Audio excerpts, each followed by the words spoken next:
Estamos, infelizmente, na iminência de uma terceira guerra mundial. E isso está claro não só nos acontecimentos atuais, como também nas palavras de alguns governantes, digamos, mais excêntricos, como Vladimir Putin, da Rússia, Kim Jong-un, da Coreia do Norte, e também um receio explícito demonstrado por Joe Biden, presidente americano, Volodymyr Zelensky, da Ucrânia, além de toda a União Europeia. Afinal, como disse o próprio Vladimir Putin, em uma entrevista dada a um ex-âncora da Fox News, uma guerra global levaria toda a humanidade à beira da extinção. Mas levando o assunto a um cenário hipotético, que é o que todos nós desejamos que seja, no máximo, no caso de haver essa terceira guerra, o Brasil estaria pronto para ela? Quem seria convocado e quem poderia ser dispensado? Nossas forças de defesa estão preparadas para tal cenário? Pesquisamos diversas fontes, sem envolver preferências políticas, religiosas ou filosóficas, para trazer até você esse tipo de informação, que achamos crucial no atual estágio dos conflitos que ocorrem no leste europeu e também no Oriente Médio. Historicamente, o Brasil tem participações em conflitos envolvendo outros países, mas não de forma tão engajada quanto os Estados Unidos e vários países europeus, por exemplo. No entanto, já aconteceram diversos conflitos internos ou próximos, especialmente nos séculos XVIII e XIX, por questões territoriais principalmente.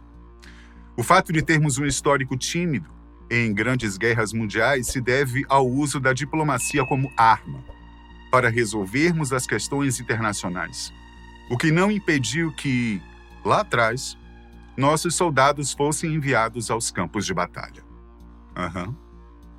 O Brasil participou tanto da Primeira Guerra quanto da Segunda Guerra Mundial, lutando ao lado dos aliados, Estados Unidos, Reino Unido, França, Itália e até da Rússia. E para ficar bem claro, na Primeira Guerra Mundial, que ocorreu entre os anos de 1914 e 18, os aliados eram Reino Unido, França, Rússia, o Reino da Itália, Estados Unidos, Brasil, Portugal, Império do Japão, Romênia, Reino da Grécia e outros.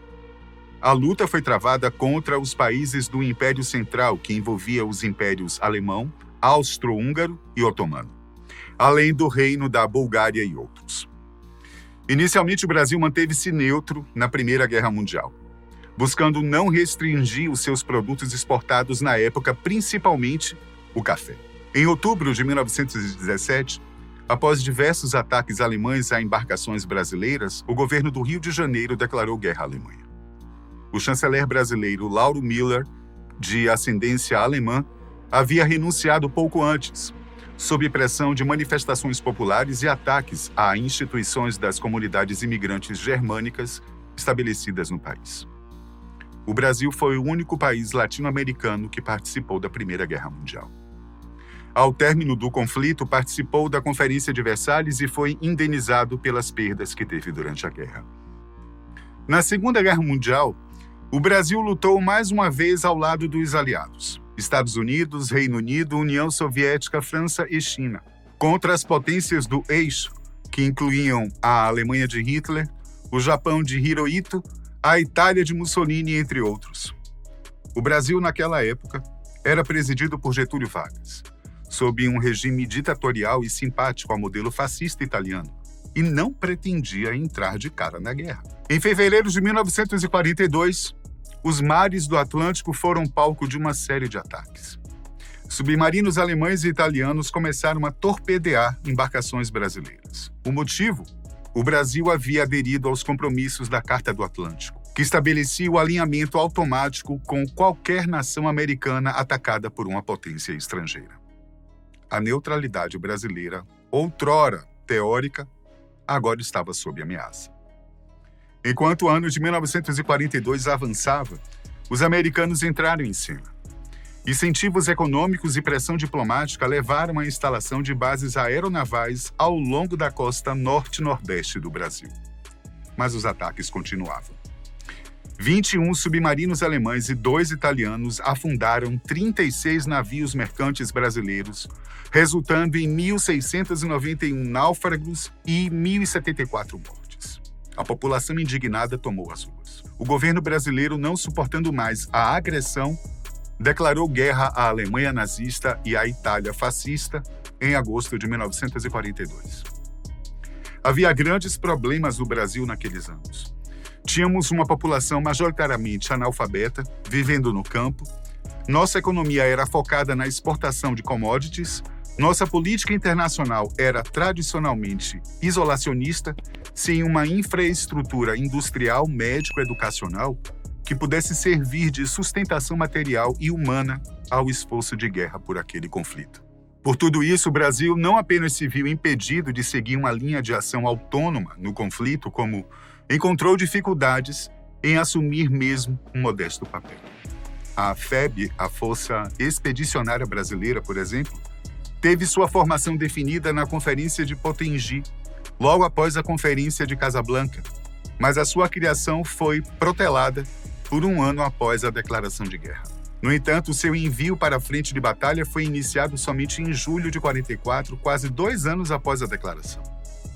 Contudo, de um total previsto de 100 mil soldados, o Brasil enviou 25 mil, ou seja, 1/4 do previsto. Mesmo com problemas na preparação e no envio, já na Itália, treinada e equipada pelos americanos, a Força Expedicionária Brasileira cumpriu as principais missões que lhe foram atribuídas pelo Comando Aliado. Sim, respondemos aos americanos, já que não tínhamos soberania militar para lidarmos com o conflito naquela época. E no cenário atual?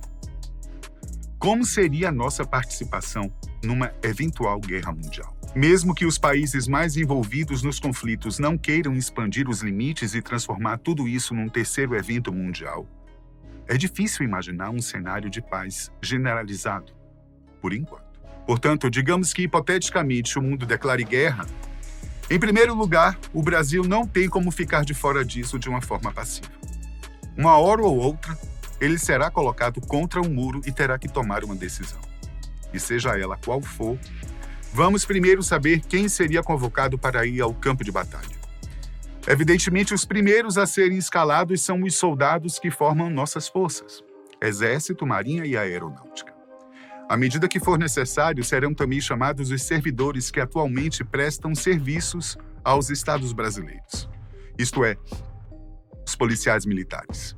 Se não for o bastante a coisa se agravar, irão aqueles que por algum motivo não foram convocados, como dispensa por excesso de contingente, especialmente entre 18 e 35 anos. O pessoal da área de saúde, como médicos e enfermeiros, seriam enviados para o fronte, como também teriam que formar bases em lugares estratégicos, uma vez que são de suma importância em qualquer conflito que eventualmente venha a ocorrer. O pessoal das polícias federal e civil também não escaparia de eventuais convocações. Afinal, eles trabalham pela segurança interna do país, assim como os militares. Por último, os reservistas e cidadãos comuns, civis que não têm experiência com armas, inclusive. E isso inclui homens e mulheres, uma vez que elas já estão inseridas no contexto militar. Sem falar dos voluntários, que se apresentariam para defender nossa pátria amada, Brasil. Estariam fora da convocação pessoas com algum tipo de necessidade especial, grávidas, menores de 18 anos, obviamente cidadãos vivendo em países estrangeiros, entre outros que apresentassem limites, como dificuldade de transporte para seu deslocamento, por exemplo. Convicções religiosas, políticas ou filosóficas não seriam impedimentos para alguém ser ou não convocado.